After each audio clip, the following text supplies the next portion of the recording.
And the appearances are as before, outside the presence of the jury. And I have sent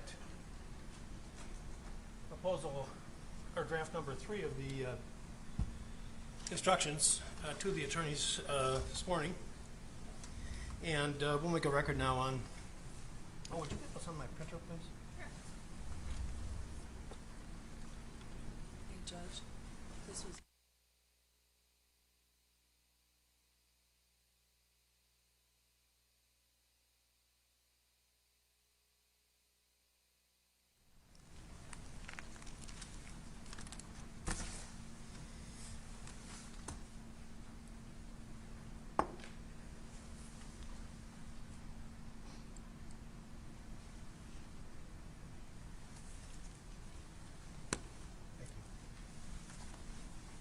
All right. Has everybody received a copy of draft number 3 of the proposed instructions? Yes. Yes, Your Honor. And state objections, requests? Judge, we have no objection. I know the defense has asked that the self-defense instruction be read with every count which is applicable. If they're asking for that out of an abundance of caution, we would agree with that request. All right, what about that? Well, Judge, we've had, we've all talked about things off the record in terms of our jury conference. I was under the impression that that was a requirement. I understand we're trying to streamline it with the instructions. I think that is, and if I'm wrong, I'm wrong, but I think that is what the law requires. I inquired on the message last night. Is anybody familiar with authority on this subject that requires that? That makes, I guess I'll argue with you and then I'll hear the rest of what you have to say. You know, attention span, as you know, you speak to juries all the time. And when you start repeating yourself, you lose your audience mighty fast. They've got a lot to hear today from me and from you lawyers. And if I am reading the self-defense instructions 5 times, I would expect to lose the audience rather rapidly. And this is so typical of lawyers. We're hidebound. Well, we've always done it this way. And I will tell you that for years I have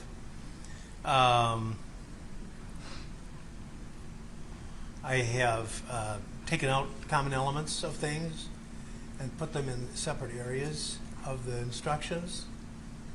And once they learn what the term intent to kill means, I don't have to define it every single time it comes up.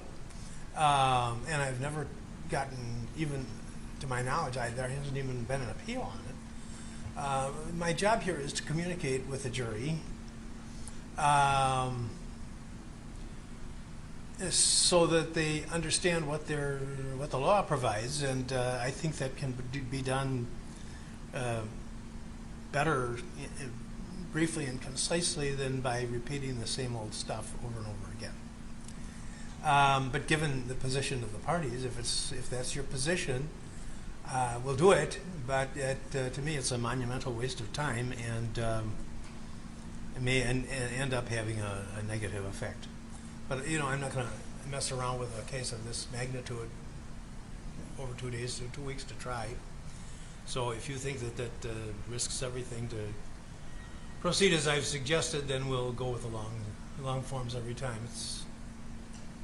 I'm going to have to count on you to make timely objection if you feel that I'm leaving something out on a particular count, because I've prepared it in the 36 pages of instructions. I've prepared them using a brief form without, there's already plenty of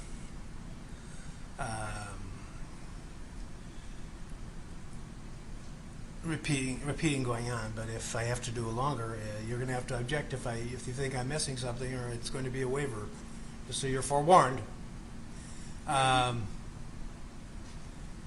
You have to make a contemporaneous objection. Is that clear? It is, sir. And All the right. only one that you don't have it in that we had talked about a little bit was count 5. You had, there's a Well, lesser included offense of recklessly endangering safety. Oh, yeah, I'm sorry. On that one, I do think that, well, no, I didn't put it in there, although it does in the final sentence. It says they have to be satisfied beyond a reasonable doubt of that the defendant was not acting lawfully in self-defense. But I'll try to, and I guess I'm not sure that I agree with your statement that, well, let's take a look at it.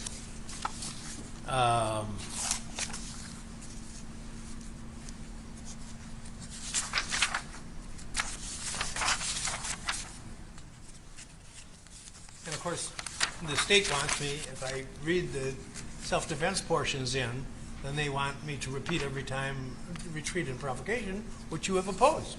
They don't. So they're going to hear that again. What? They don't want that anymore. They don't want it anymore? I'm going to throw that request simply because of time. Okay. I think I'll go back to bed.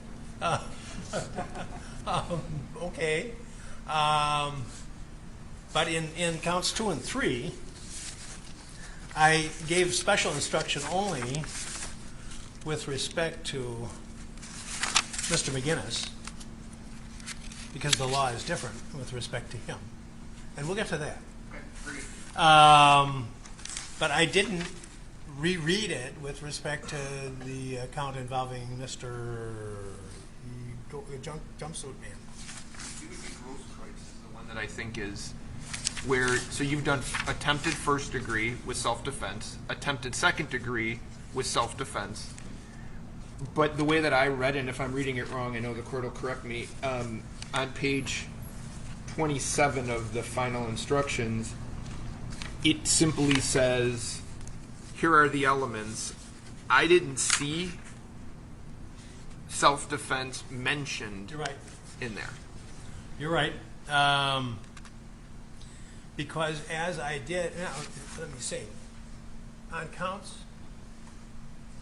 the attempt murder and the murder, on those, that's the pattern instruction. If I had my way, I think that's overly verbose, and we didn't used to do it that way, and then they came up with this, and I follow it, but I think it could be better stated, but I follow the guidance of the instruction committee because there's more of them than there is me, and they're very bright people. But and then on count 3, I gave a special instruction because of the situation with Mr. McGinnis, but I didn't on count 2 or count 5 because I relied upon the general principles of self-defense on which I instructed them. So if you want me to do it on 5, I need to do it on 2 too. When they've just, that's on 2 also. And that's right after they've just heard it. So, all right. Well, my only concern is that the instruction makes it clear that self-defense is an issue for first-degree attempt and second-degree attempt. I don't know I if understand. right. And So that's because that's from the pattern instruction. I understand you're thinking, well, because I didn't discuss it in the portion on reckless endangerment, that they're going to think it's not part of it. But the last sentence tells them, and if you are satisfied beyond a reasonable doubt that the defendant's conduct was not privileged under the law of self-defense, you should find the defendant guilty. did you see that under the recklessly endangering safety one, Your Honor? Is that what I'm just making? Is that what you're telling me? That's on the, yeah, that's on, excuse me, I'm reading the fourth count here. Let's see, let's have a look at what I said on 5.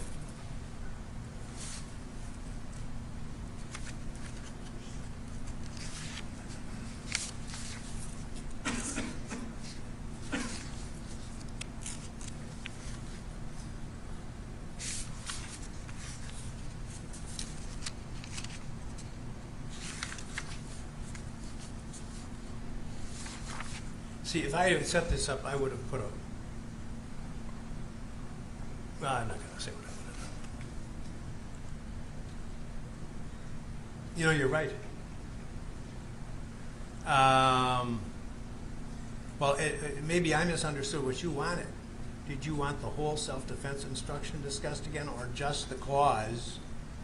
And if you are not satisfied beyond a reasonable doubt that the defendant, or that I should say it, is all three elements of the crime of endangering safety of the first degree have been proved, and that the defendant is not privileged under the law of self-defense, you must find the defendant not guilty. I think that's fine as long as the self. You don't need the as whole. long as they're aware that the whole self-defense instruction is an option. Yeah, well, you're right. All right, I'm misunderstanding what your email said. So, if you are not satisfied beyond a reasonable doubt,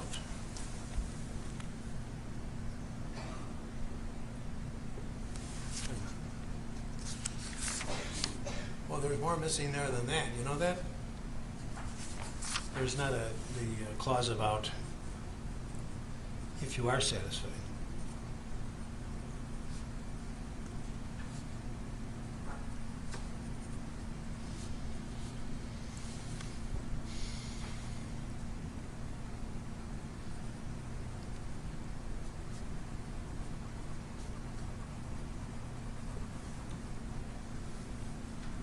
All right, so it'll read at page 27, the fourth line will be, if you are satisfied that all three elements of the crime of reckless endangerment have been proved, and that the conduct of the defendant was not privileged under the law of self-defense, then you should find the defendant guilty of reckless endangerment of the first degree as charged as submitted. If you are not so satisfied, then you must find the defendant not guilty. Okay. Is that satisfactory? Okay. What's next?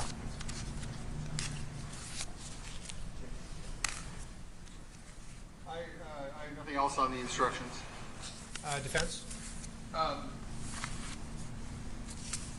So, Judge, this is more for the record. You've already made, I think, preliminarily, you had talked a little bit about the Ritchie McGinnis instruction, Right. which is on page 8 and 9. Right. And the position that I had taken was one of the lines says, but the defendant does not have a privilege of self-defense as to Richard McGinnis. After that, there's discussion about self-defense and what that means. On page 9, there's a sentence that says, if the defendant was acting lawfully in self-defense, his conduct did not create an unreasonable risk to another. I had told you in an email that all the parties were involved in that. I thought that there was some incongruence in that in terms of how that reads. I know the court disagrees, but just for the record, I wanted to make sure that that was on there. Because I do think it's confusing. However, I know it's the pattern instruction. I know you took it from the pattern. Yeah, I'm not even going to argue with you. It is the pattern, and I'm not going to argue with you that it is confusing. But it's an accurate statement of the law. Mr. McGinnis does not have a self-defense status because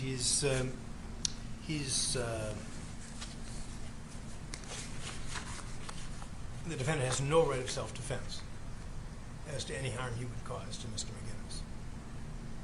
And that's what the instruction is telling the jury. But if he was acting lawfully in self-defense with respect to Mr. Rosenbaum, then it kills one of the elements. I think I'm reading that right. It gives him an absolution with respect to the element of what is the precise element? It's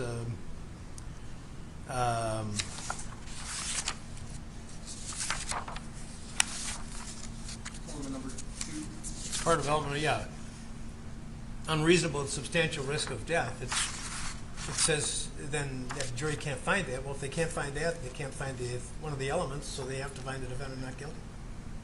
Judge, do you think it's appropriate then on page 9 to say if the defendant was acting lawfully in self-defense as it relates to Joseph Rosenbaum? On His what conduct point in do you this- want that put in? I just think that makes it clearer. I mean, Where do you if- want to put in? Where did you say? Yeah. On page 9, it would be the, right, so there's a subheading determining whether the beliefs were reasonable. I think it's the third or fourth to last sentence says, if the defendant was acting lawfully in self-defense, comma, Okay, with respect to Joseph Rosenbaum. Joseph Rosenbaum. His conduct did not create an unreasonable risk to Richard McGinnis. Yeah, I'll do that. Any objection? No. Okay. Okay, what's next? Your Honor, that on page, these are small, but on page 34, two of the witnesses, you said one of the witnesses had been convicted of a crime. Mr. Grosskreutz had been convicted of a crime, and Mr. Smith had been convicted of a crime. That's for a juvenile adjudication. So I think if you just say multiple witnesses had been, something like that. Okay. Um, What page is that on? I'm sorry, 34.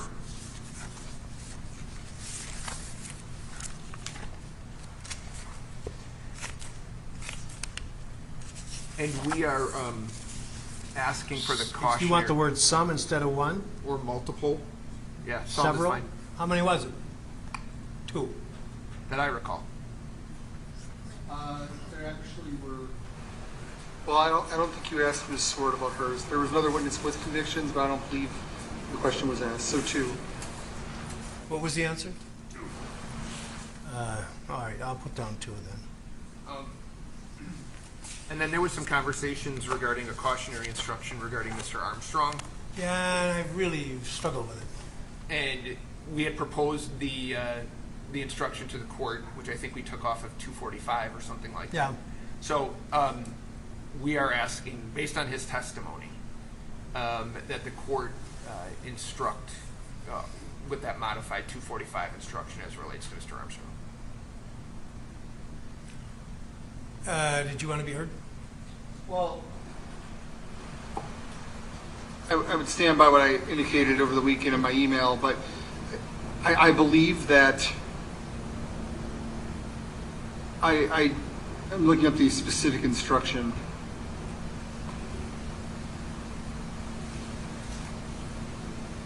Say 245? I think it's No, it's testimony of accomplices. Yeah, and that's a good model for it. That was what I had planned on using if I had drafted it myself.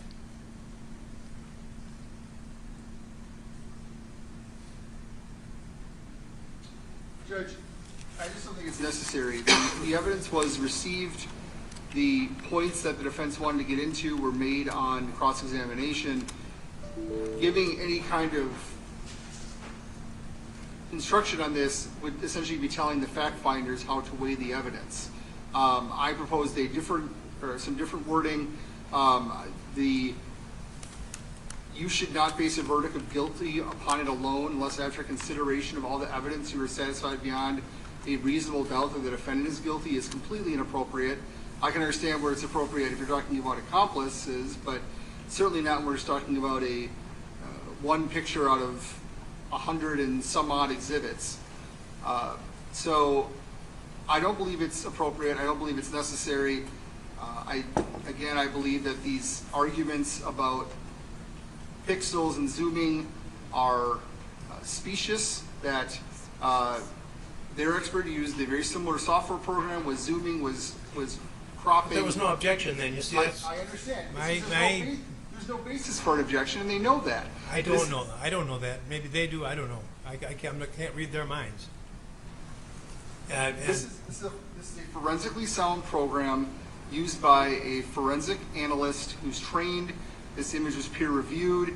If they want to discuss the proprietary algorithms and how an analyst would not know a proprietary algorithm contained in the software that they are using that is an industry standard, they can go ahead and argue that. But to give an instruction that tells the jury essentially to ignore this evidence unless everything else proves it is way too far. Well, this whole business about, well, I don't want to say the whole business, but the Daubert rule is the product of the abuse of so-called scientific evidence by attorneys. There were companies, pension funds, individuals were bankrupted because of legal decisions that were made on the basis of so-called science, which was later shown to be garbage. So when you come in here and you tell me, well, this is what they rely on, I think that's fine, except when my common sense tells me, well, wait a minute, what's happening here when you get an image that is consistent of I'll say it again, let's say 2,500 pixels, and you blow it up to 25,000 or 250,000, and you don't really know what fills the vacant space, that's a little struggle for me. And this is not being used to decide which camera I'm going to buy or which phone I'm going to buy when I'm at the store. This is being used to decide about whether someone's innocent or guilty of a crime. So that's why I was when the witness answered, he didn't know. And the only reason I left here, and I troubled about it, and in the end, I decided, well, wait a minute, we allowed this kind of thing to happen in DWI cases where the officer is asked, well, how does the machine work? I don't know. I just am trained how to operate it. But there is a difference there. That has already passed judicial scrutiny, and this method has been judicially determined to be accurate. Has that been done in this? I don't know. So that was when I was thinking, well, maybe I should give a cautionary instruction. I ultimately, you convinced me in our exchanges that I don't want to be meddling and commenting on the evidence. I will tell you this, assuming that there's conviction, one or more, assuming that other motions don't contaminate the whatever outcome there is, if it comes out at some time that the method used produces unreliable results, this is going to fall like a house of cards. Because you're basing this extremely important segment of the evidence on something that I'm really queasy about. But as I said when I left here Friday, this is the jury's case, it's not mine. And I'm going to let them decide. They have your photographs and your video, and they've got the testimony of the person who's worked with it, who knows a lot more about this stuff than I do. So I've decided to leave it alone. So I'm not going to give an instruction on it, but I've made my record on the high risk that I think it presents for the case. Okay, what's next? The two last things, Judge. The court had modified a little bit count 6, which was the... I did. Okay, so the third element that you have listed there is the dangerous weapon was a rifle that had a barrel length of less than 16 inches or an overall length of less than 26 inches. We have pulled the transcript, talked, and looked at it. Detective Antaramian was asked if this was a short-barreled rifle. He had answered no, he did not believe that it was. That's the only information regarding that. Was the gun offered as an exhibit? Yes.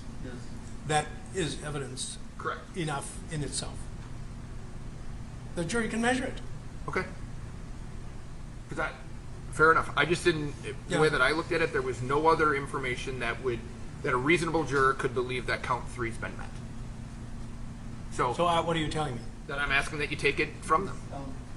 They're asking me to dismiss the case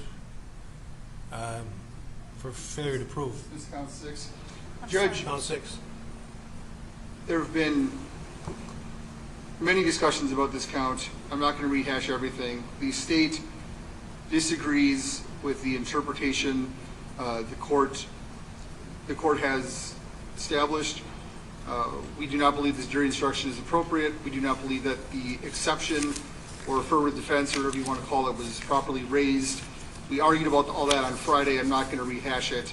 I believe it should go to the jury, and if the jury believes that it was not proven beyond a reasonable doubt, they can return a verdict on that. But the state has objected all along, or has given its version all along. We stand by that version. I believe that this jury instruction essentially swallows the entire statute. We've gone over that before. So I believe that if they raise an exception, then it should go to the jury. We would like the standard instruction. Clearly, the court's not going to do that. Well, up to now, the motions were motions to dismiss the complaint.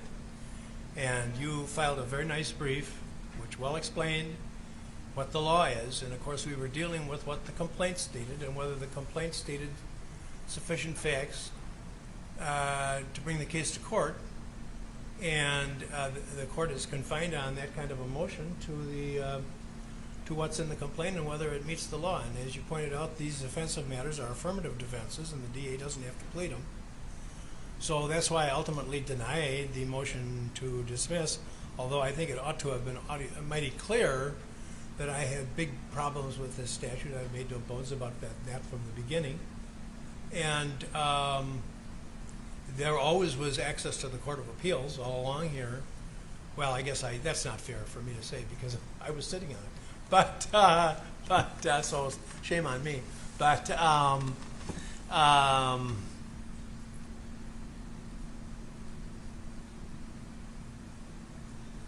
I ultimately read the statute and have, even when I ruled on the motion to dismiss, I was of the opinion that the statute was as interpreted by the defense, but there was not sufficient grounds to grant the motion to dismiss. Is the firearm here now? Yes. We can either measure it, or you can stipulate that it does not meet what I've stated are the requirements, and if it is out of compliance, if the barrel length is less than 60 inches, or an overall length less than 26 inches, then I'll deny the motion. If it does not meet those specifications, then this defense motion will be granted. We are not disputing that the barrel length is appropriate. Isn't legal? It is not a short-barreled shotgun or a short-barreled rifle. Yes. Either by barrel or by overall length? Correct. All right, and then count 6 is dismissed. What's next? One other thing, Judge. I had filed on November 8th. We had addressed a motion for mistrial with prejudice. The court had taken that under advisement. What I had informed the court was, so I have filed something in writing on that. I know the court likely hasn't had an opportunity to review it. I don't know. I haven't even seen it. Okay. I'm assuming that we're going to go obviously through closing arguments today, but I did want to make sure the court was aware that it had been filed, and at some point have the court make a final ruling on it, just for the record. I will. Okay. If it's necessary. Okay. Came in this morning? Okay. Okay, anything else? Were you ever able to get the defendant's interview link that we sent to play? The Washington Post story? I did receive that. I did receive that. It relates to the motion. That's the only reason I asked. The defense motion, it relates to that.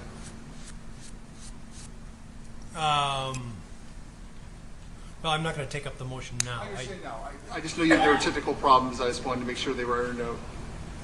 I did receive it. Okay. Okay. Anything else right now? Judge, are you done? Attorney Charles? Yeah. The only thing, Judge, in our arguments, we would like to indicate that pointing a loaded AR-15 at someone without reasonable justification would be a criminal act without citing, the specific statute, but that pointing under 941.20 is a crime. We would like to point that out, and we just wanted to preview that, so if there's objection, we can handle it now. Okay. Do you want to respond? We would object.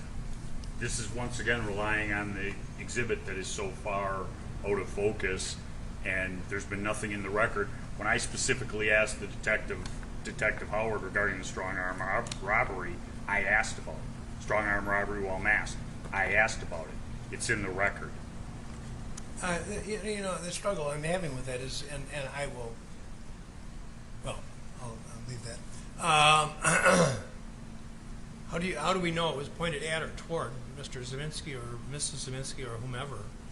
You have a theory that it was pointed in that direction. I agree with that, but the statute's prohibition is pretty explicit, and I'm not sure that the evidence that you have, especially because it's just well, not just especially, but in part because it's just a regular photograph. It's not multidimensional.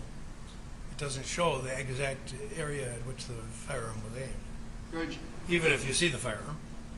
again, the photograph is perhaps the fifth or sixth most relevant piece of evidence on this topic. Most what? Fifth or sixth most relevant piece of evidence on this topic. We have testimony, we have videos. I'm not going to go over that again. The defense submitted their own exhibit of the FBI video with the Zeminskis denoted as being the only two that were on that side of the Duramax. Mr. Zeminski starts out by one of the windows of the Duramax. I guess it would be the rear passenger side window, and so there's no real dispute that they are in that area, and that is where we argue that he is pointing the weapon. It's for the jury to decide if he's pointing at Zeminski's or not. So it's for the jury to decide. It is not for the jury to speculate. I mean, let's look at the statute. That's a good place to start.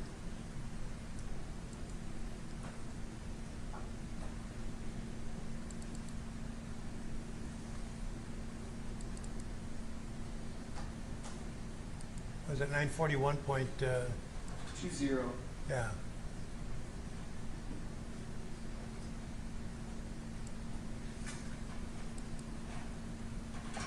And that brings up, a separate issue, I suppose, that what is the role of Mr. Rosenbaum, assuming the defendant violated that statute? That's the very theory that the state has proceeded on in the first place, is that the defendant was a vigilante who was getting himself involved in something that was not his concern. And now you're telling me that would justify Mr. Rosenbaum's actions? I'm kind of struggling with that, too. How would that justify? I mean, what does the jury do with that?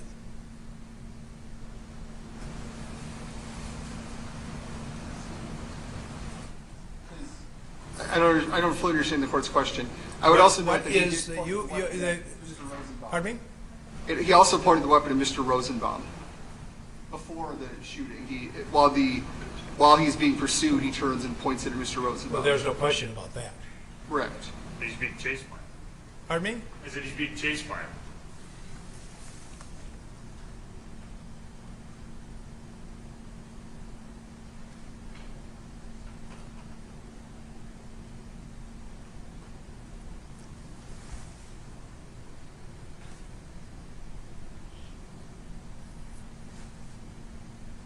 Well, they've made it much more complicated. It used to be points or aims of firearm at another. I'm not seeing that exact language anymore, but I'm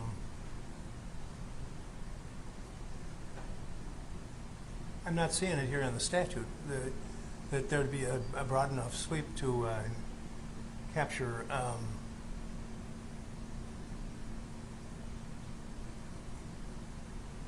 some wrongfulness in just pointing the firearm towards the west without evidence that it was pointed specifically at or toward another?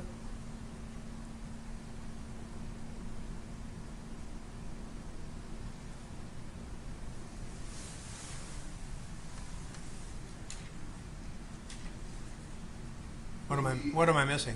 1A is endangers another safety by the negligent operation or handling of a dangerous weapon. Could you start that over? I'm sorry. Sure. 1A is endangers another safety by the negligent operation or handling of a dangerous weapon. We would argue that it is. If the court feels otherwise, we just simply will talk about it and not call it a Well, crime. where was the firearm aimed? You say at the Zabinskis. I didn't hear the Zabinskis come in here and say that. Who said it?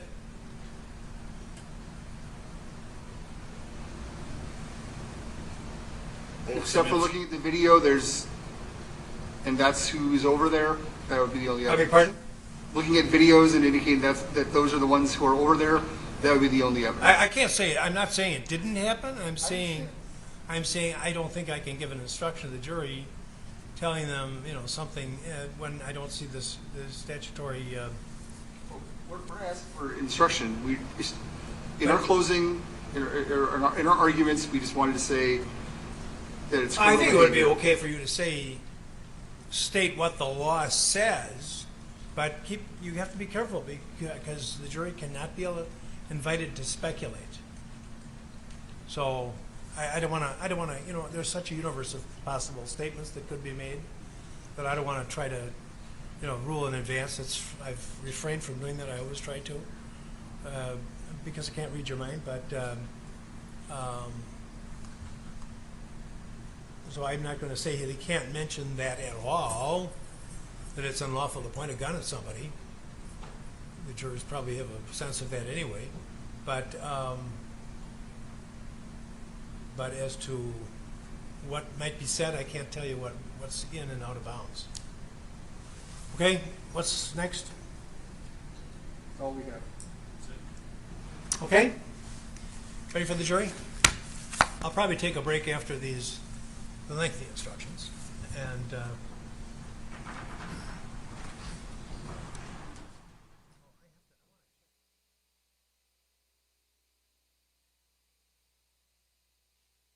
call from the outside to, let's see.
Nice weekend, and we'll begin our final phase of our case, which is my instructions, and I'm going to instruct you on the principles of law which you are to follow in considering the evidence and in reaching your verdicts.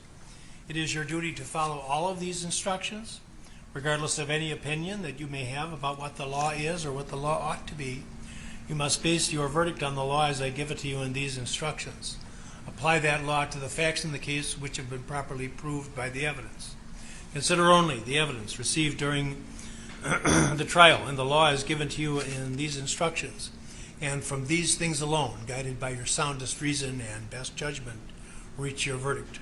If any of you has any impression of my opinion as to the innocence or guilt of the defendant, you must disregard that impression entirely and decide this case solely as you view the evidence.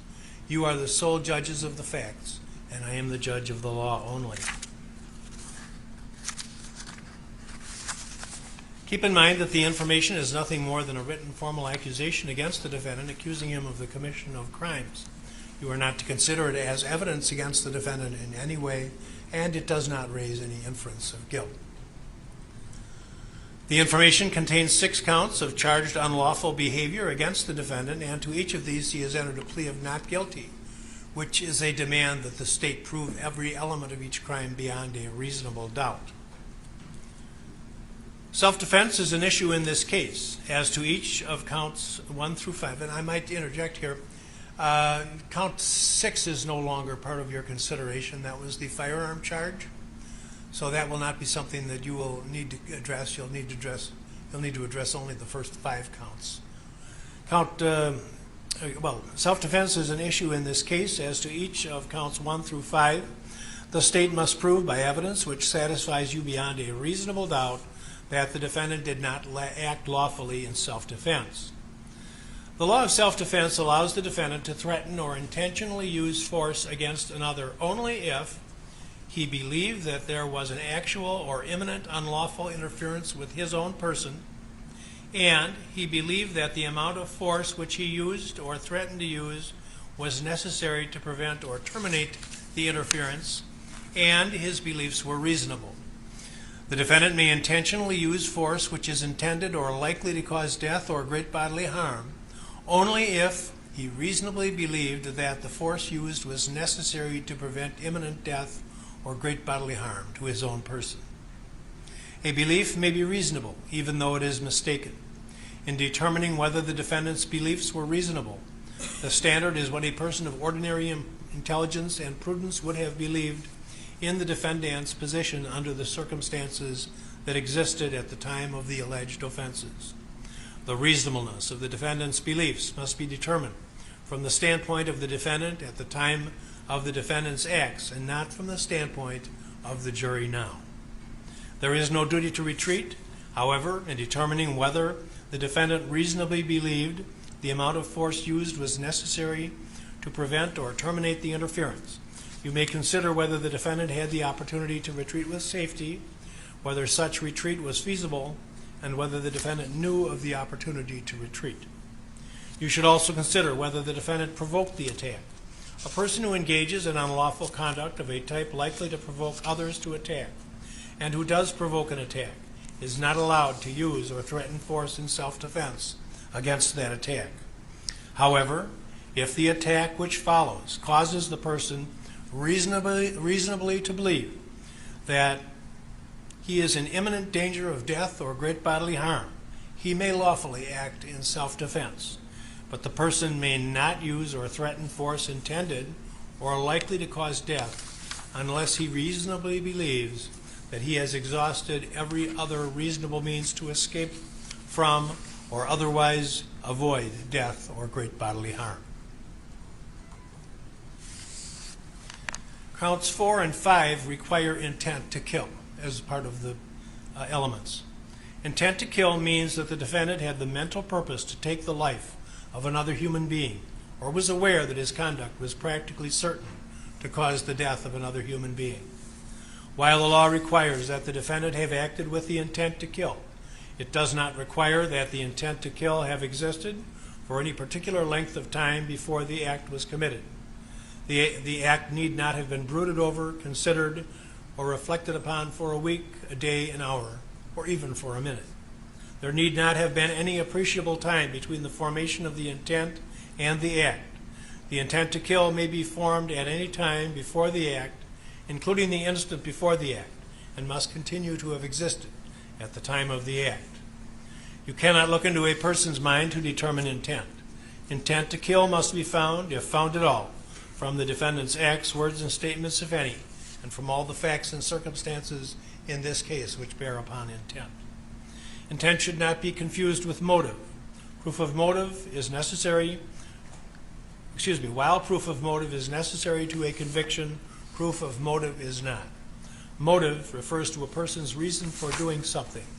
While motive may be shown as a circumstance to aid in establishing the guilt of the defendant, the state is not required to prove motive on the part of the defendant in order to convict.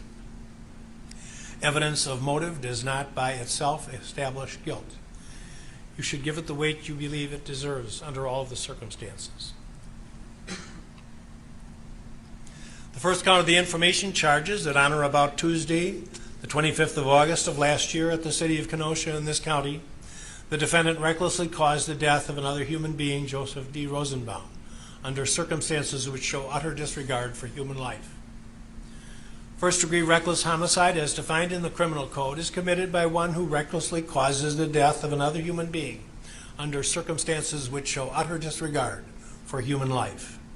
Before you may find the defendant guilty of reckless homicide of the first degree, the state must prove by evidence which satisfies you beyond a reasonable doubt that the following three elements were present. First, that the defendant caused the death of another. Cause means that the defendant's act was a substantial factor in producing the death. Second, that the defendant caused the death by criminally reckless conduct. Criminally reckless conduct means the conduct created a risk of death or great bodily harm to another person, and that the risk of death or great bodily harm was unreasonable and substantial, and that the defendant was aware that his conduct created the unreasonable and substantial risk of death or great bodily harm. The circumstances and the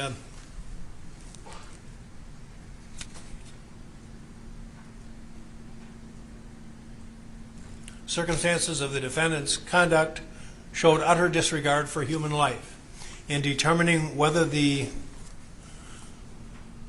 circumstances of the conduct showed utter disregard for human life, you should consider these factors: what the defendant was doing, why he was engaged in that conduct, how dangerous the conduct was, how obvious was the danger, whether the conduct showed any regard for human life, and all other facts and circumstances relating to the conduct. If, as to the first count, you are satisfied beyond a reasonable doubt that both elements of this crime have been proved, and that the defendant was not acting lawfully in self-defense, as I have instructed you on the law of self-defense, then you should find the defendant guilty of reckless homicide of the first degree as charged in the information. If you are not so satisfied, then you must find the defendant not guilty on this count. Counts 2 and 3 of the information accuse the defendant of the crimes of recklessly endangering safety.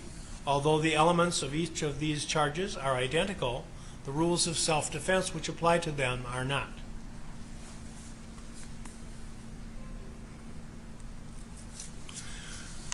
The second count of the information charges that at the same time and place, the defendant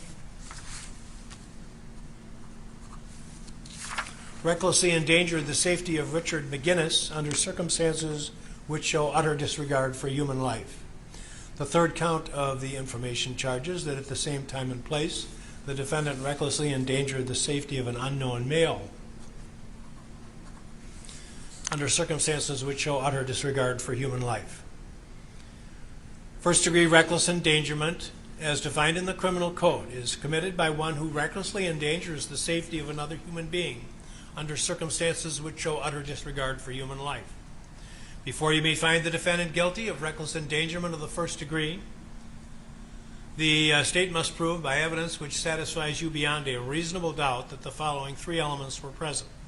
First, that the defendant First, that the defendant endangered the safety of another human being, and the risk of death or great bodily harm was unreasonable and substantial, and the defendant was aware that his conduct created the unreasonable and substantial risk of death or great bodily harm. Great bodily harm means injury which creates a substantial risk of death or which causes serious permanent disfigurement or which causes a permanent or protracted loss or impairment of the function of any bodily member or organ or other serious bodily injury. The third element is that the circumstances of the defendant's conduct showed utter disregard for human life. Again, in determining whether the circumstances of the conduct showed utter disregard for human life, you should consider these factors: what the defendant was doing, why the defendant was engaged in that conduct, how dangerous was the conduct, how obvious was the danger, whether the conduct showed any regard for human life, and all other facts and circumstances related to the conduct.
When I was instructing you a moment ago on reckless homicide, I indicated there were two elements. There are actually three. I did read all of the ingredients, but I'm just going to reread a portion of that instruction so it's clear that there are three elements to that crime.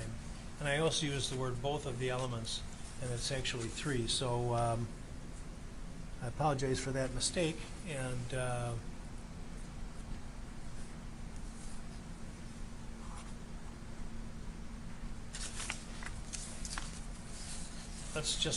we'll stop with the reckless endangerment for a moment and return to the reckless homicide.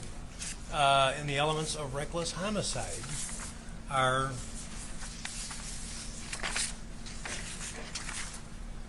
that the defendant caused the death of another, that he did so by criminally reckless conduct, and the third element, which I read as part of the second, is that the circumstances of the defendant's conduct showed utter disregard for human life.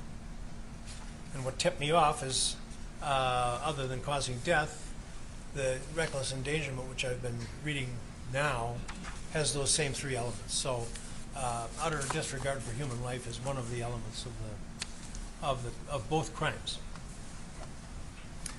And in order to convict on the first count, you must find the presence of all three of the elements of first-degree reckless homicide, and also find beyond a reasonable doubt that the defendant was not privileged under the law of self-defense.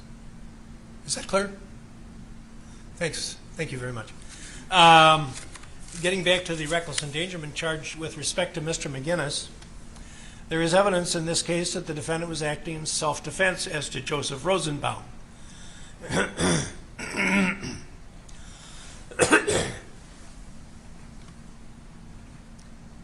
The fact that the law may have allowed the defendant to use force in self-defense as to Joseph Rosenbaum does not necessarily mean that recklessly endangering the safety of Richard McGinnis was lawful.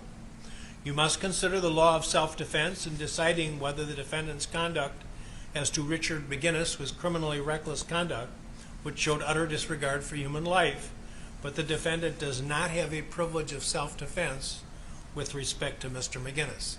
So the defendant would enjoy a privilege of self-defense with respect to Mr. Rosenbaum if you find the factual ingredients of that. But that doesn't mean that the fact that if he endangered the safety of Mr. McGinnis was privileged under the law of self-defense, because Mr. McGinnis was not attacking him. However,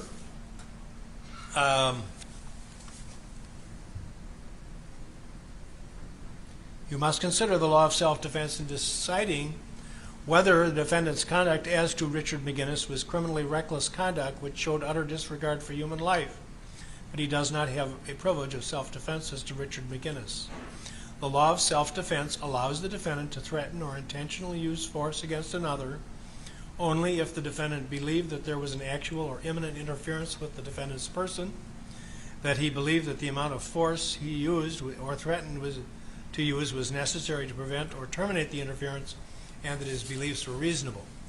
The defendant may intentionally use force which is intended to or likely to cause death or great bodily harm only if the defendant reasonably believed that the force used was necessary to prevent imminent death or great bodily injury to himself. A belief may be reasonable even though mistaken. In determining whether the defendant's beliefs were reasonable, the standard is what a person of ordinary intelligence and prudence would have believed in the defendant's position under the circumstances existing at the time of the alleged offense. The reasonableness of the defendant's beliefs must be determined from the standpoint of the defendant at the time of his acts and not from the viewpoint of the jury now.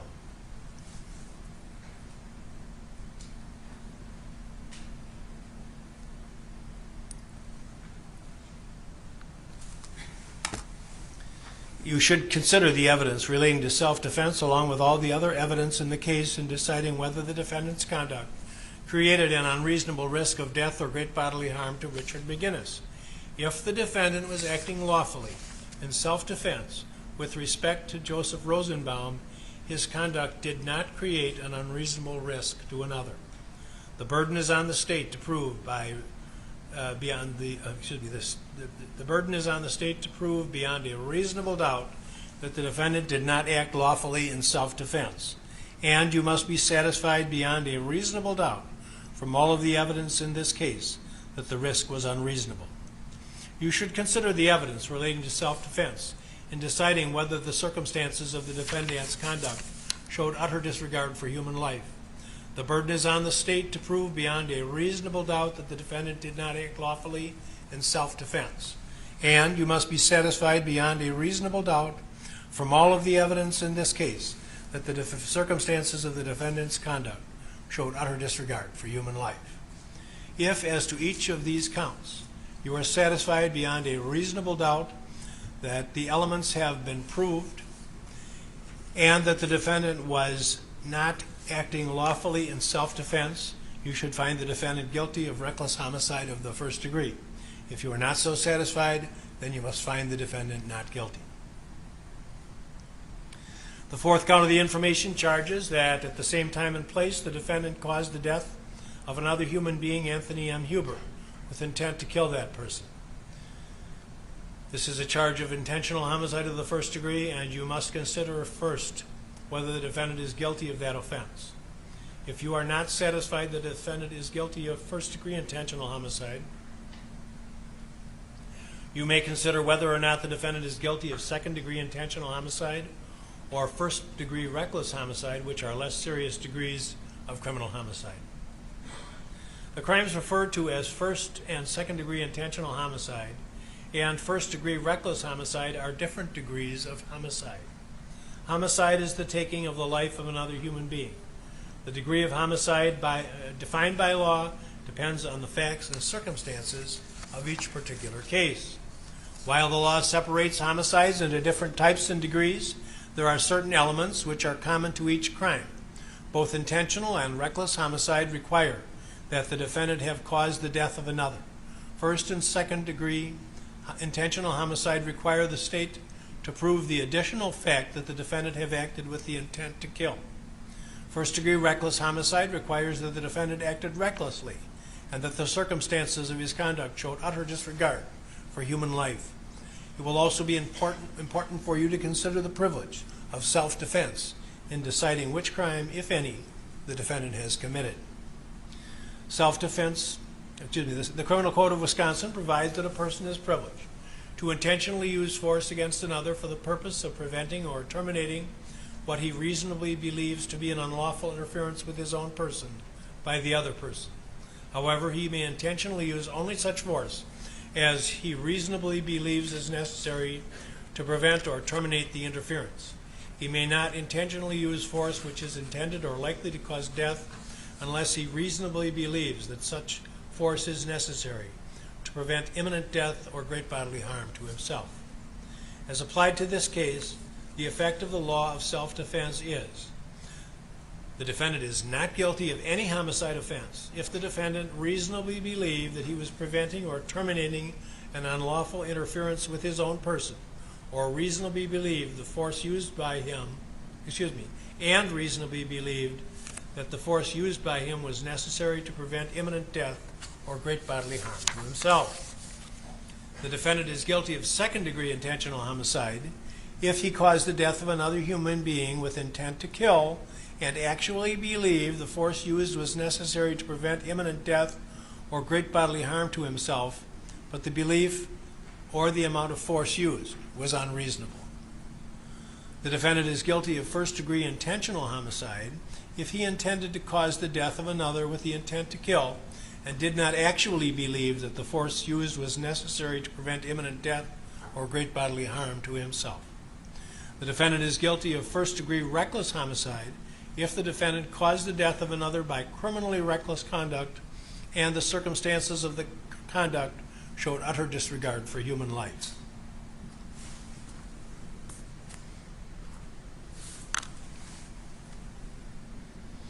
You will be asked to consider the privilege of self-defense in deciding whether the elements of first-degree reckless homicide are present. Because the law provides that it is the state's burden to prove all facts necessary to constitute a crime beyond a reasonable doubt, you will not be asked to make a separate finding on whether the defendant acted in self-defense. Instead, you will be asked to determine whether the state has established the necessary facts to justify a finding of guilty for first or second degree intentional homicide or for first degree reckless homicide. If the state does not satisfy you that those facts are established by the evidence, you will be instructed to find the defendant not guilty. The facts necessary to constitute each crime will now be defined for you in greater detail. First degree intentional homicide is defined in the criminal code as committed by one who causes the death of another human being with the intent to kill that person or another. In this case, first degree intentional homicide also requires that the defendant did not actually believe the force used was necessary to prevent imminent death or great bodily harm to himself. Before you may find the defendant guilty of first-degree intentional homicide, the state must prove by evidence which satisfies you beyond a reasonable doubt that the following three elements were present. First, that the defendant caused the death of another. Cause means that his act was a substantial factor in producing the death. Second, that the defendant acted with the intent to kill the other. Third, that the defendant did not actually believe that the force used was necessary to prevent imminent death or great bodily harm to himself. The third element of the first-degree intentional homicide requires that the defendant did not actually believe the force used was necessary to prevent imminent death or great bodily harm to himself. This requires the state to prove either that the defendant did not actually believe he was in imminent danger of death or great bodily harm, or that the defendant did not actually believe that the force used was necessary to prevent imminent danger of death or great bodily harm to himself. When first-degree intentional homicide is considered, the reasonableness of the defendant's conduct, when first-degree intentional homicide is considered, the reasonableness of the defendant's belief is not an issue. You are to be concerned only with what the defendant actually believed. Whether those beliefs are reasonable is important only if you later consider whether the defendant is guilty of second-degree intentional homicide.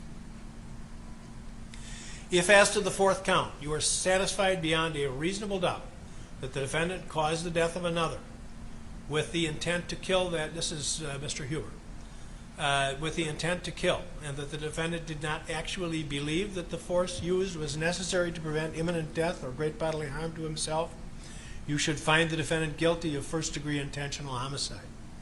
If you are not so satisfied, then you must not find the defendant guilty of first-degree intentional homicide and must consider whether the defendant is guilty of second-degree intentional homicide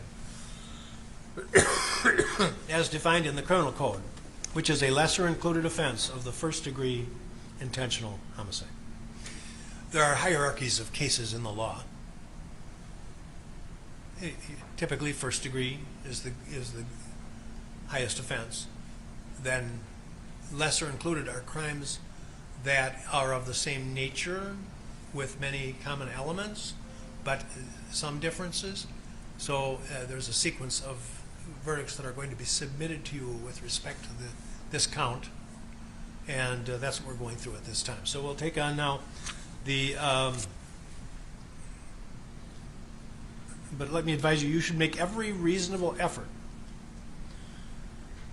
to agree unanimously on the charge of intentional homicide of the first degree before considering the offense of second-degree intentional homicide. However, if after a full and complete consideration of the evidence, you conclude that further deliberation would not result in unanimous agreement on the charge of first-degree intentional homicide, you should consider whether the defendant is guilty of second-degree intentional homicide. Before you may find the defendant guilty of intentional homicide of the second degree, the state must prove by evidence which satisfies you beyond a reasonable doubt that the following three elements of this crime were present. First, that the defendant caused the death of another. Second, that he acted with intent to kill another human being. And third, that he did not reasonably believe that he was preventing or terminating an unlawful interference with his own person, or did not reasonably believe that the force used was necessary to prevent imminent death or great bodily harm to himself. You have already been instructed on the definitions of causing death and with intent to kill. These same definitions apply to your consideration of second-degree intentional homicide. The third element of second-degree intentional homicide requires that the defendant did not reasonably believe that he was preventing or terminating an unlawful interference with his own person, or did not reasonably believe that the force which was used was necessary to prevent imminent death or great bodily harm.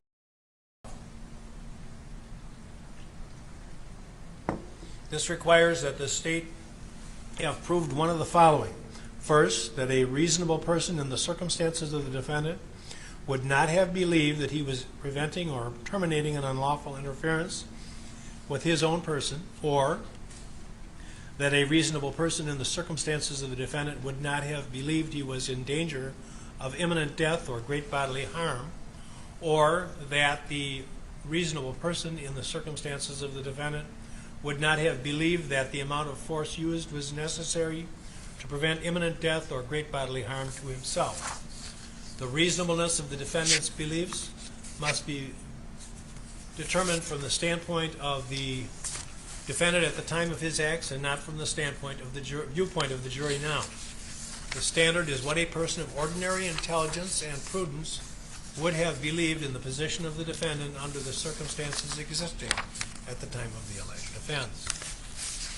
If, as to the fourth count, you are satisfied beyond a reasonable doubt that the defendant caused the death of another human being with intent to kill, and did not reasonably believe that he was preventing or terminating an unlawful interference with his own person, or did not reasonably believe that the force used was necessary to prevent imminent death or great bodily harm to himself, you should find the defendant guilty of second-degree intentional homicide.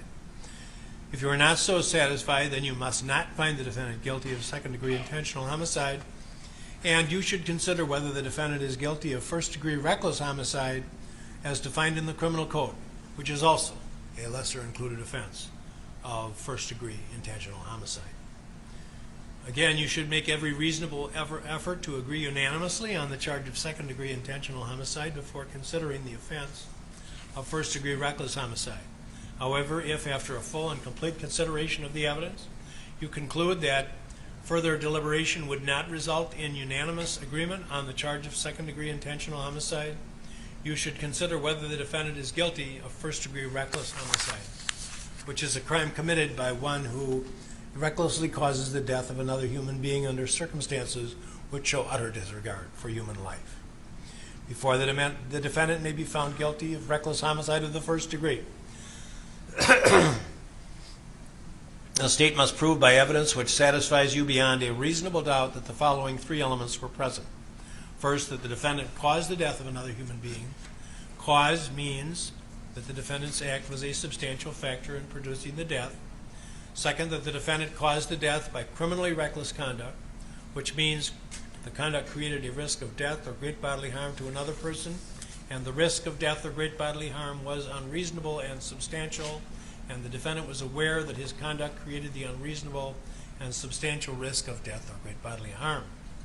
You should consider the evidence relating to self-defense in deciding whether the defendant's conduct created the unreasonable risk to another. If the defendant was acting lawfully in self-defense, his conduct did not create an unreasonable risk to another. The burden is on the state to establish beyond a reasonable doubt that the defendant did not act lawfully in self-defense. And you must be satisfied beyond a reasonable doubt from all of the evidence in this case that the risk was unreasonable. The third element is that the circumstances of the defendant's conduct showed utter disregard for human life. Again, in determining whether the circumstances of the conduct showed utter disregard for human life, you should consider these factors: what the defendant was doing, why he was doing it, how dangerous the conduct was, the obviousness of the danger, whether the conduct showed any regard for life, and all other facts and circumstances relating to the conduct. You should consider the evidence relating to self-defense in deciding whether the circumstances of the defendant's conduct showed utter disregard for human life. The burden is on the state to prove by evidence which satisfies you beyond a reasonable doubt that the defendant did not act lawfully in self-defense. And you must be satisfied beyond a reasonable doubt from all of the evidence in the case that the circumstances of the defendant's conduct showed utter disregard for human life. Consider also the defendant's conduct after the death Consider also the defendant's conduct after the death to the extent that it helps you decide whether or not the circumstances showed utter disregard for human life at the time that the death occurred. If, as to the fourth count, you are satisfied beyond a reasonable doubt that the defendant caused the death of another human being by criminally reckless conduct, and that the circumstances of the conduct showed utter disregard for human life, and that the defendant's conduct was not privileged under the law of self-defense, then you should find the defendant guilty of reckless homicide of the first degree, as submitted. If you are not so satisfied, then you must find the defendant not guilty on the fourth count. The fifth count of the information charges that at the same time and place, the defendant attempted to cause the death of Gage Grosskreutz with intent to kill that person, a crime of attempted first-degree intentional homicide. With respect to this charge, you must first consider whether the defendant is guilty of that offense. If you are not satisfied that the defendant is guilty of attempted first-degree intentional homicide, you must consider whether or not he is guilty of attempted second-degree intentional homicide or first-degree reckless endangerment, which are less serious degrees of criminal homicide. The crimes referred to as attempted first and second-degree intentional homicide are different degrees of homicide. Again, that is the taking of the life of a human being. The degree of attempted homicide is defined by law depending on the facts and circumstances of each particular case. While the law separates intentional homicides into two degrees, there are certain elements that are common to each. Both attempted first and second-degree intentional homicide require that the defendant have intended to kill another, that he did acts towards the commission of that crime which indicate unequivocally, under all the circumstances, that he had formed that intent and would have caused the death of the other, except for the intervention of another person or some extraneous factor. It will also be important for you to consider the privilege of self-defense in deciding which crime, if any, the defendant has committed.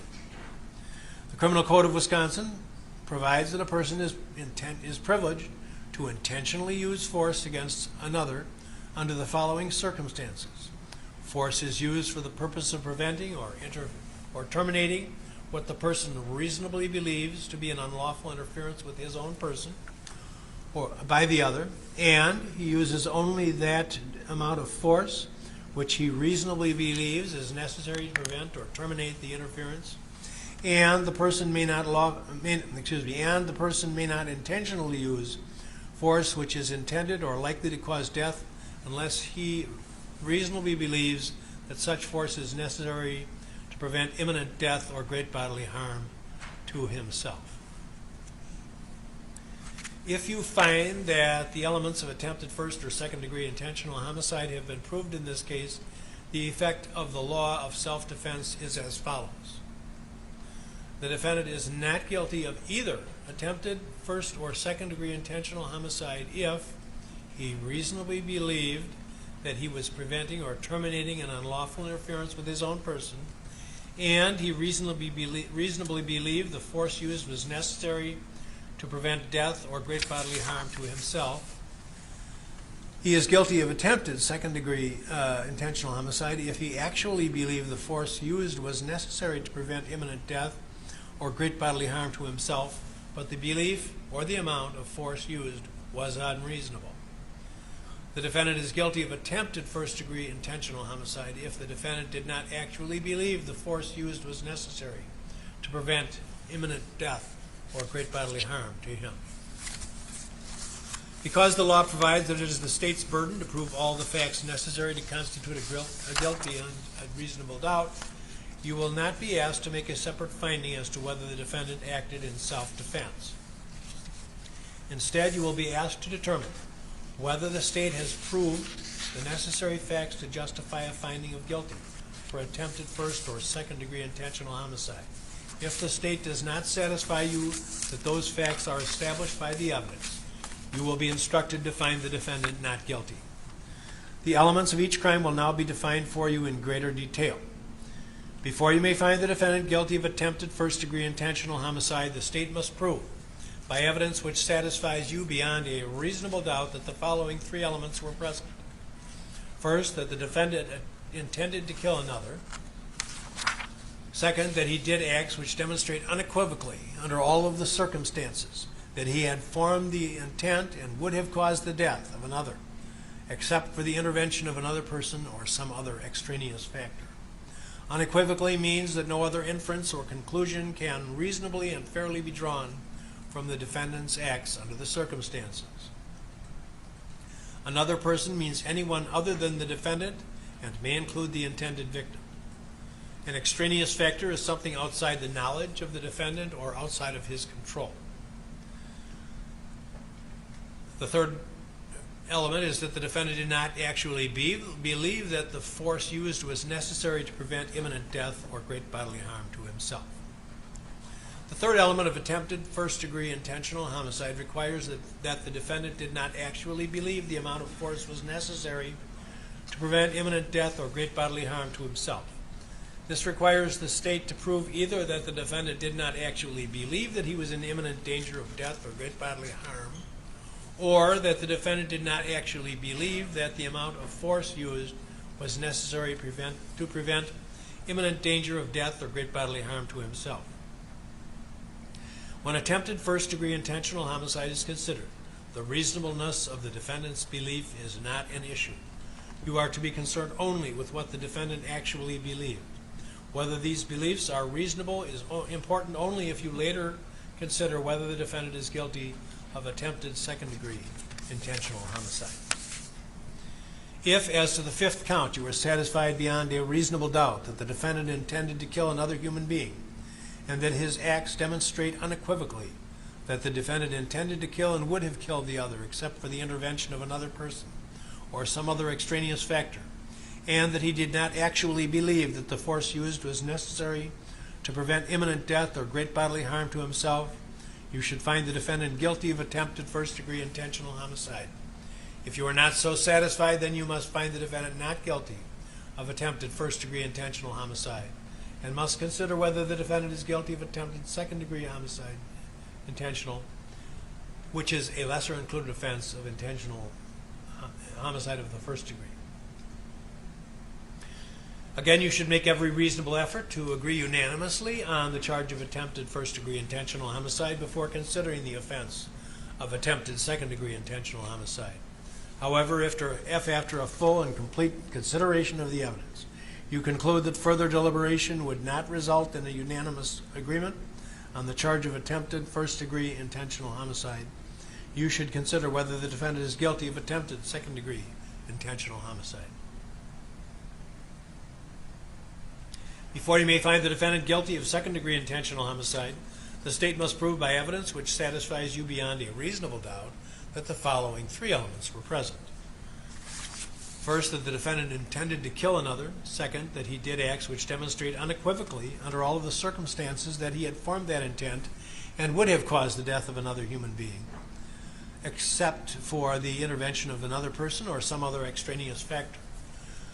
The third element is that the defendant did not reasonably believe that he was preventing or terminating an unlawful interference with his own person, or did not reasonably believe that the force used was necessary to prevent imminent death or great bodily harm to himself.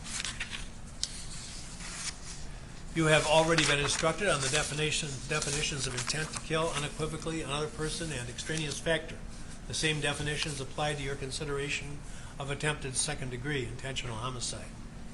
The third element of attempted second-degree intentional homicide requires that the defendant did not reasonably believe that he was preventing or terminating an unlawful interference with his own person, or did not reasonably believe that the force used was necessary to prevent imminent death or great bodily harm to himself. This requires that the state have proved any one of the following. First, that the reasonable person in the circumstances of the defendant would not have believed that he was preventing or terminating an unlawful interference with his own person, or that a reasonable person in the circumstances of the defendant would not have believed that he was in danger of imminent death or great bodily harm, or that a reasonable person in the circumstances of the defendant would not have believed that the amount of force used was necessary to prevent imminent death or great bodily harm to himself. The reasonableness of the defendant's belief must be determined from the standpoint of the defendant at the time of his acts and not from the viewpoint of the jury now. The standard is what a person of ordinary intelligence and prudence would have believed in the position of the defendant under the circumstances existing at the time of the alleged conduct. If as to the fifth count you are satisfied beyond a reasonable doubt that the defendant intended to kill, and that the defendant's acts demonstrated unequivocally that the defendant intended to kill and would have killed another, except for the intervention of another person or some other extraneous factor, and that the defendant did not reasonably believe that he was preventing or terminating an unlawful interference with his own person, or did not reasonably believe that the force used was necessary to prevent imminent death or great bodily harm to himself, you should find the defendant guilty of attempted second-degree intentional homicide. If you are not so satisfied beyond a reasonable doubt that the defendant is guilty of attempted first or second-degree intentional homicide, you must determine whether the defendant is guilty of the lesser included offense of first-degree recklessly endangering safety, as defined in the criminal code, which is a lesser included offense of attempted first and second-degree intentional homicide.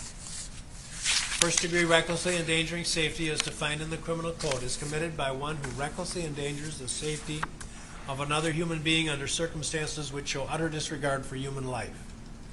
Before you may find the defendant guilty of first-degree reckless endangerment, the state must prove by evidence which satisfies you beyond a reasonable doubt that the following three elements were present. First, that the defendant endangered the safety of another human being. Second, that he did so by criminally reckless conduct, which means that his conduct created a risk of death or great bodily harm to another, and that the risk of death or great bodily harm was unreasonable and substantial, and that he was aware that his conduct created the unreasonable and substantial risk of death or great bodily harm. Great bodily harm means injury which creates a substantial risk of death or which causes serious permanent disfigurement, or which causes a permanent or protracted loss or impairment of the function of any bodily member or organ or other serious bodily injury.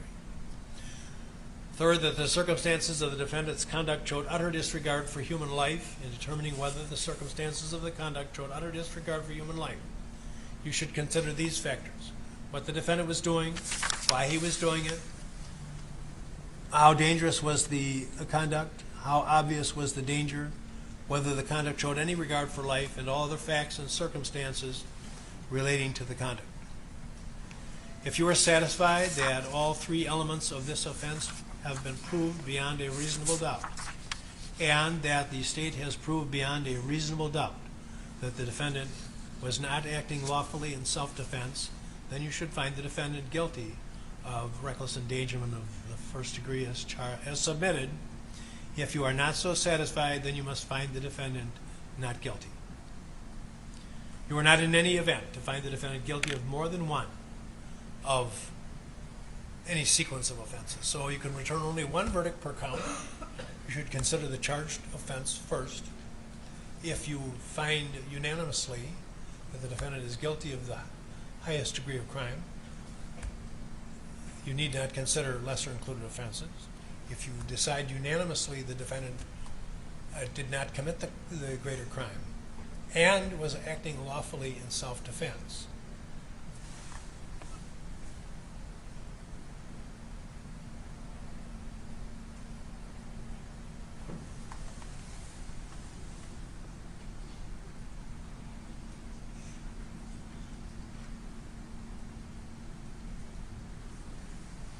got myself into a mid-sentence and I don't like it.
the concern that I have, and I worked with the instructions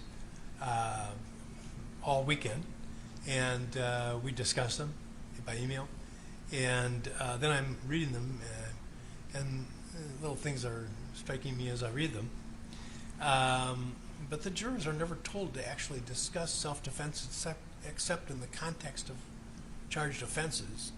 And what I was about to say to the jury, and decided I better talk to you people beforehand, is if the jury gets into a discussion of a charged offense, any charged offense, but let's use this one as an example, and they decide that the elements are there and he wasn't acting lawfully in self-defense, they're done. They never discuss the lessers. What? Was or was not acting lawfully in self-defense? Well, let's say if they decide the elements are there, but he was not acting lawfully in self-defense, they're done. Then they find him guilty of the charged crime.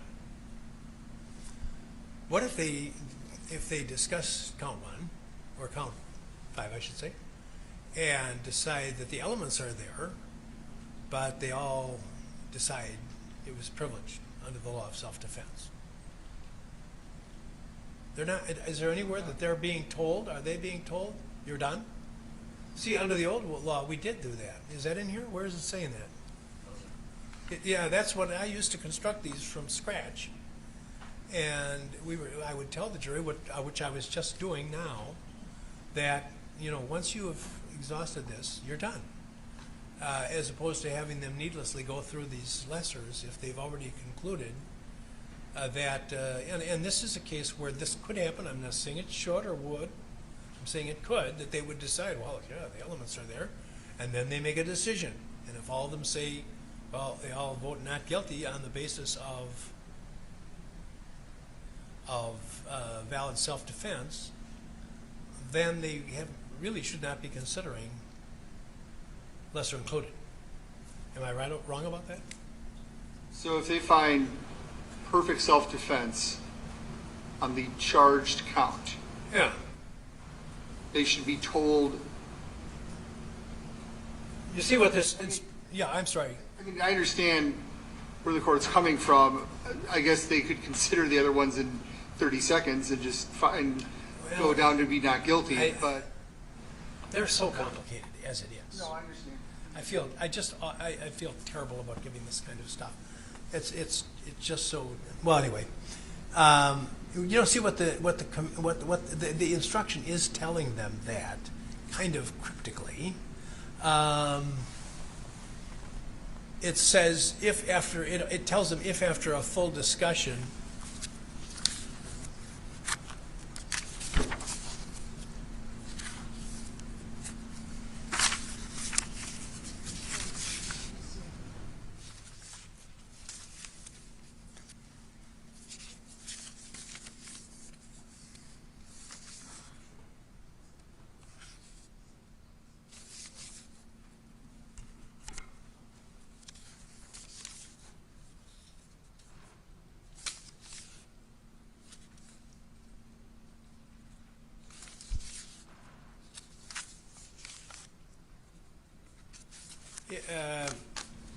It says, however, if after a full and complete consideration of the evidence you conclude that further deliberation would not result in unanimous agreement on the charge of second-degree intentional homicide, I'm going back to a different count, you should consider whether the defendant is guilty. So it is telling them,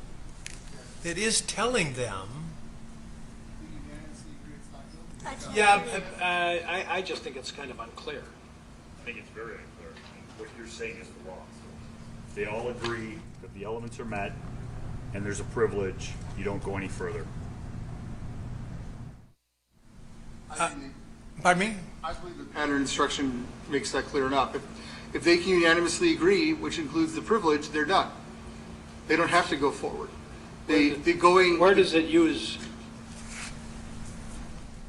It says you should make every reasonable effort to agree unanimously on the charge of second-degree intentional homicide before considering the offense of first-degree reckless homicide. However, if after a full and complete consideration of the evidence you conclude that further deliberation would not result in unanimous agreement on the charge of second-degree homicide, you should consider whether the defendant is guilty of first-degree reckless homicide. So there, I don't think it's not the way a person would speak if he wanted to make things clear. And I'm not saying anyone deliberately is trying to make things unclear, but I think one can say that about all 30-some pages of the. don't do that. People will find out our lawyer secret. I think it's clear in the instructions. If the court did wish to make it clear, I would just say, just explain if you're unanimous either way on the first count, there's no need to go to the lessers. Yeah, I think that's a good way to do it. I think I'll tell them that in any sequence, if there are lessers submitted to them, once they've discussed the highest count, if they are unanimous either way, then they're done. Does that make sense? No, Mr. Binger is having a problem with that, and let's see what he is, or what he's... I don't like the way I said that either.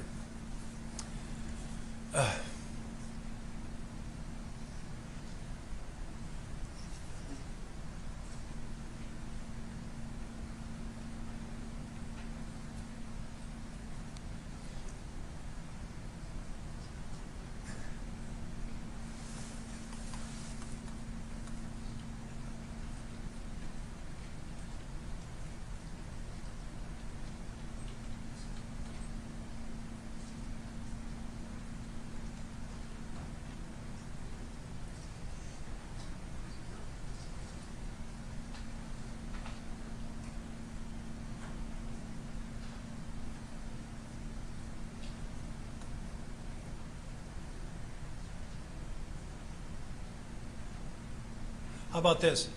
In any count where there are multiple verdicts submitted to you, if at any point in your deliberations you are unanimous either as to both the elements, the presence or absence of the elements of the crime, and the presence or absence of the right of self-defense, you need go no further. The reason I was shaking my head, Your Honor, is because let's take Anthony Huber's counts, for example. Yeah. If the jury is unanimous that he is guilty of first-degree intentional homicide, they go no further. Right. If they are unanimous that he's not guilty of first-degree intentional homicide, then they are instructed to consider second-degree intentional homicide. Only if they're not satisfied that it was done in self-defense. If they, for example, if in your example, if they discussed it and said, well, sure, the elements of attempt murder are there, and then they go around the table and they say, well, we all think it's not self-defense, then guilty. If they all say we don't think it's, well, actually, if they all say we don't think it's self-defense, then it's not guilty. And what the jury is being told is if you can't agree unanimously, then consider these lessers. But I don't think it's so clear as it should be. It says if you are not so satisfied. I know it. Well, that's at the very end.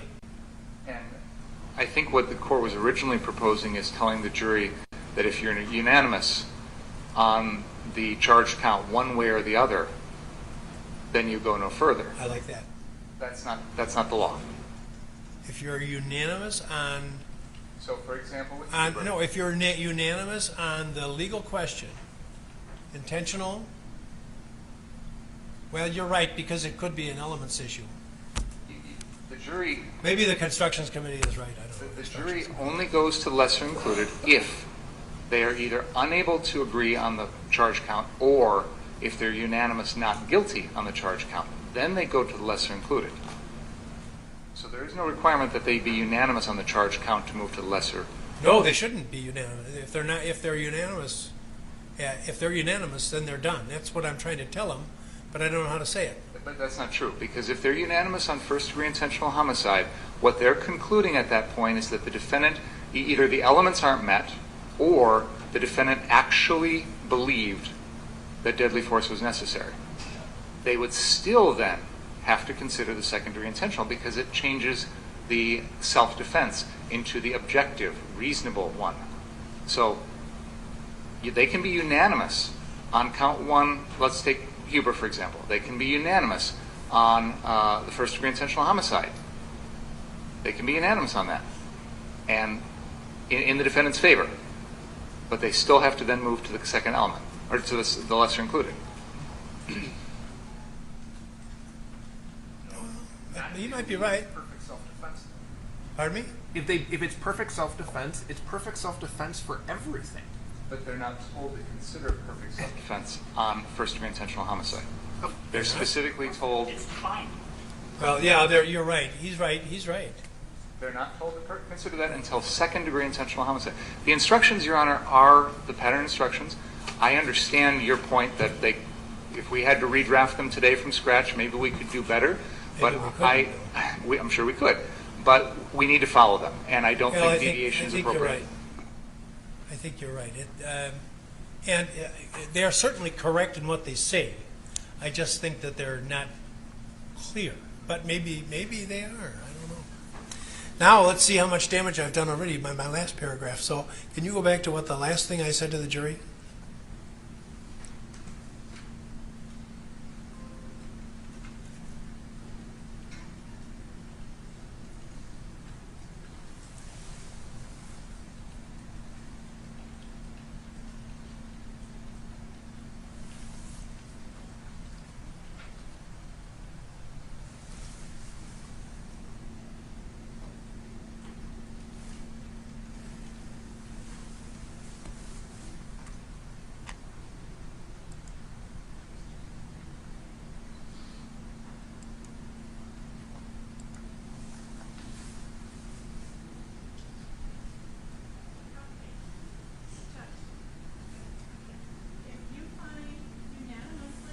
Defendant is guilty of the highest degree of crime, you need not consider lesser included offenses. If you decide unanimously the defendant did not commit the greater crime and was acting lawfully in self-defense, and then that's when you stopped in mid-sentence. So the first part was right. Did not commit the greater crime and was acting lawfully in self-defense. You know, if he was acting lawfully in self-defense, the ball game's over. Yeah. I think that's correct. Even your suggestion is seductive, Mr. Binger, but see, they're not asked to consider that. That's where I'm having the problem. You know, and they even make reference to it. They even make reference to it. I think maybe I read in one of the comments. They talk about we don't have, like some states do. They have a question right off the bat: was the defendant acting lawfully in self-defense? If they answer that yes, we're all done. We've got it interlaced in all these cumbersome instructions. And now, does anyone have any objection to what I've already told the jury? You should finish it. And tell them what? Just what we said. If you find perfect self-defense, you don't go on to the next count.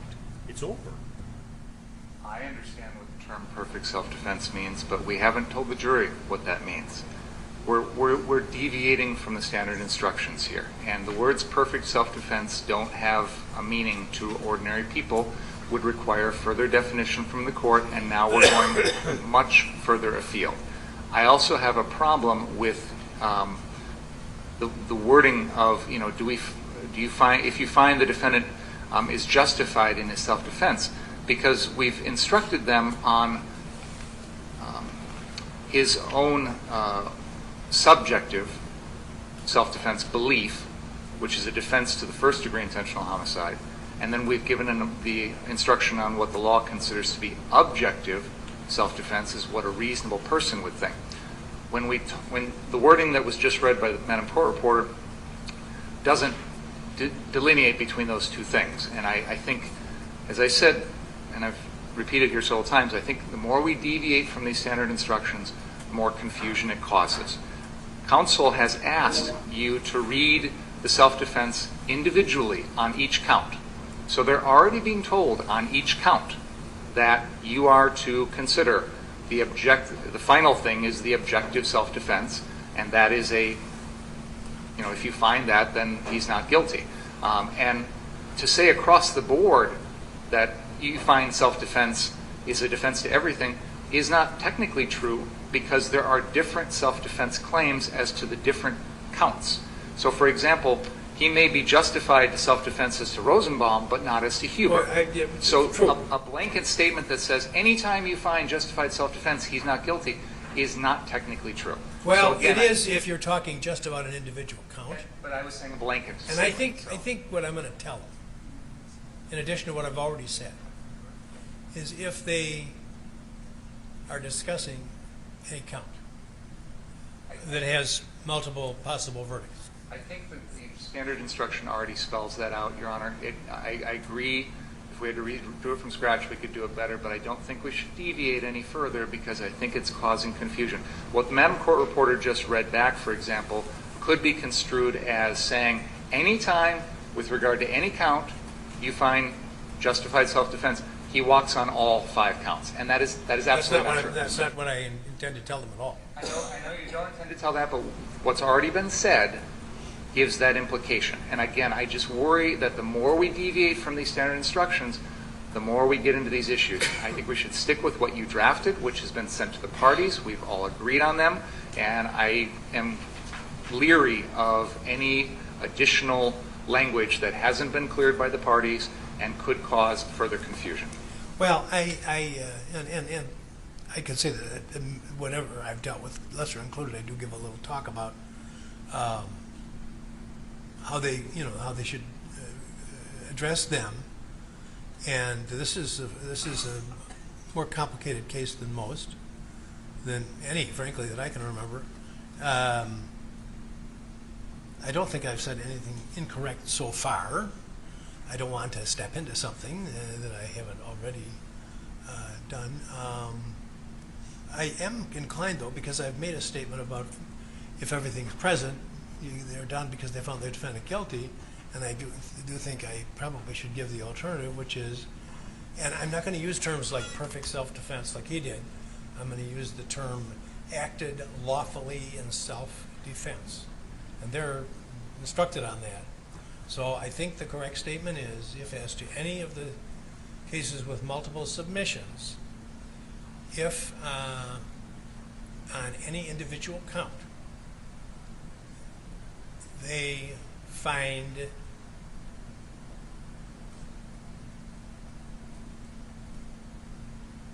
in their consideration of the charged offense that the defendant acted lawfully in self-defense, they're done. Any objection? No. Okay. While we're talking about the jury instructions, it was noticed as you read them on page 10, which is count 3, it should be first-degree reckless endangerment, and it's written and you read homicide, which is not a homicide count. So What on page 10? Top page 10 on count, still at the end of count 3, it says you should find the defendant guilty of first. Yeah, you're right. Homicide. You're right. It is in there as homicide. We didn't catch that last night when we talked about them. I sent you 3 drafts. But you know what? Should I just leave that alone? They'll know that. I'll change it in the printed copy. Okay, thanks. Are you anticipating closings before lunch now? It's after 11. How long are you going to talk in your first sequence? I'm trying to limit myself to 2 hours. Are you troubled by taking a break in the middle of your presentation? Well, let's just kind of plan on around noon, because the lunch has already been ordered, so, and I'm not going to comment on the lunch.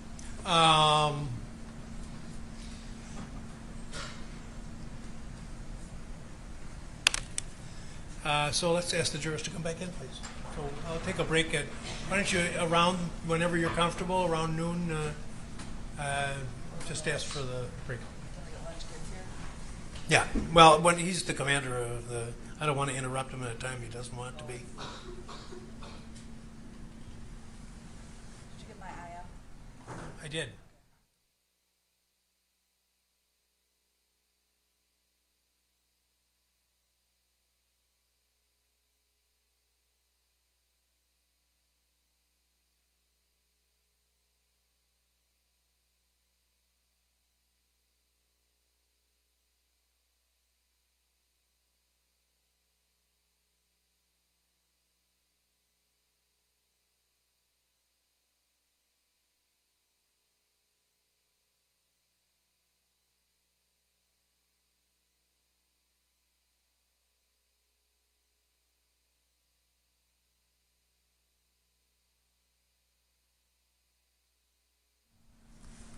So, folks, what I was talking about with the cases that you have multiple possible verdicts submitted to you for consideration, when you address the charged crime,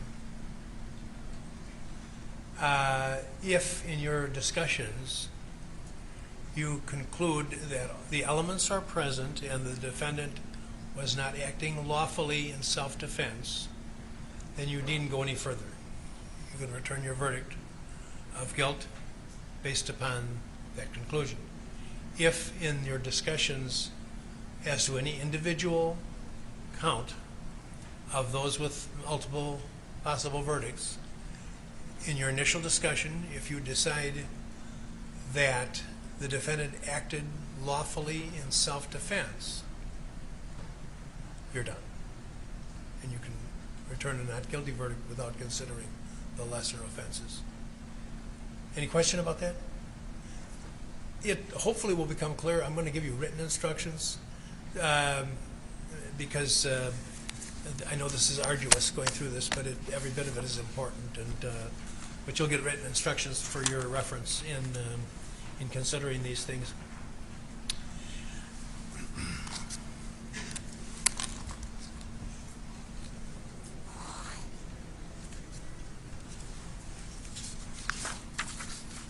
Counts 1 through 5, that's all the counts now, each contain the guilty verdicts of any submitted offense contain a question based upon the allegation of the information that the defendant committed the crime while using a dangerous weapon. If you find the defendant guilty on any of the counts, you must answer the following question. Did the defendant commit the crime while using a dangerous weapon? Dangerous weapon means any firearm, whether loaded or unloaded. A firearm is a weapon which acts by the force of gunpowder. Before you may find answer the question yes, you must be satisfied beyond a reasonable doubt that the defendant committed the crime while using a dangerous weapon. If you are not so satisfied, then the question must be answered no. In reaching your evidence, examine the evidence. In reaching your verdict, examine the evidence with the utmost care and caution. Act with judgment, reason, and prudence. The defendant is not required to prove his innocence.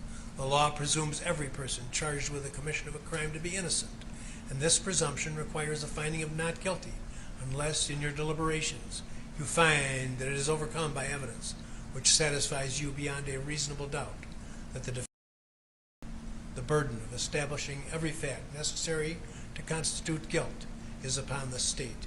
Before you may return a verdict of guilty, the evidence must satisfy you beyond a reasonable doubt that the defendant is guilty. If you can reconcile the evidence upon any reasonable hypothesis consistent with the innocence of the defendant, then you must do so and find him not guilty. The term reasonable doubt means a doubt based upon reason and common sense. It is a doubt for which a reason can be given, arising from a fair and rational consideration of the evidence or want of evidence. It means such a doubt as would cause a person of ordinary prudence to pause or hesitate when called upon to act in the most important affairs of life. A reasonable doubt is not a doubt which is based upon mere guesswork or speculation. A doubt which arises merely from sympathy or from fear to return a verdict of guilt is not a reasonable doubt. A reasonable doubt is not a doubt such as may be used to escape the responsibility of a decision. Examine the evidence and search for the truth, giving the defendant the benefit of every reasonable doubt. Evidence is defined first as the sworn testimony of witnesses, both on direct and cross-examination, regardless of the party who called the witness. Second, any exhibits which have been received, whether or not they accompany you to the jury room. Third, any facts which the lawyers have agreed or stipulated, or which I have directed you to find. Anything that you may have seen or heard outside the courtroom is not evidence. You are to decide the case solely on the evidence offered and received at this trial. You should disregard entirely any question to which I did not permit an answer. Do not guess what the witness's answer might have been, and if the question itself suggested that certain information might be true, ignore the suggestion and do not consider it as evidence. Attorneys for each side have the right and duty to object to what they feel are improper questions asked of witnesses, and to the receipt of other evidence which they believe is not properly admissible. You should not draw any inference or conclusions from the fact that an objection is made. By allowing testimony or other evidence to be received over objection, I did not mean to indicate any opinion as to that evidence. You jurors are the sole judges of the believability of the witnesses and of the weight of the evidence. At the beginning of the trial, I described the charges against the defendant, counts 6 and 7, which respectively charged possession of a firearm by a minor and curfew violation, have been disposed of and are no longer part of this case. The other counts remain. Do not guess about or concern yourselves with the reasons for these dispositions. It must not affect your consideration of the charges that remain. Do not consider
in determining the weight that you give to these opinions, you should consider the qualifications and credibility of the expert, the facts upon which the opinions are based, and the reasons given for the opinion. Opinion evidence was received to help you reach a conclusion. However, you are not bound by any witness's opinion. It is your duty as jurists to scrutinize and weigh the testimony of the witnesses and to determine the effect of the evidence as a whole. You are the sole judges of the credibility, that is, the believability of the witnesses and of the weight to be given to their testimony. In determining the credibility of each witness and the weight you give to the testimony of each, you should consider these factors: whether the witness is interested or disinterested in the outcome of this trial, conduct, appearance, and demeanor on the witness stand, the clarity or lack of clarity of the witness's recollections, the opportunity which the witness had to know and observe the matters and things about which testimony was given, the reasonableness of the witness's testimony, the witness's apparent intelligence, bias or prejudice, if any has been shown, possible motives to falsify, and all other facts and circumstances during the trial which tend either to support or to discredit the testimony, and then give the testimony of each witness the weight you believe it is entitled to receive. The defendant has testified in this case, and you should not discredit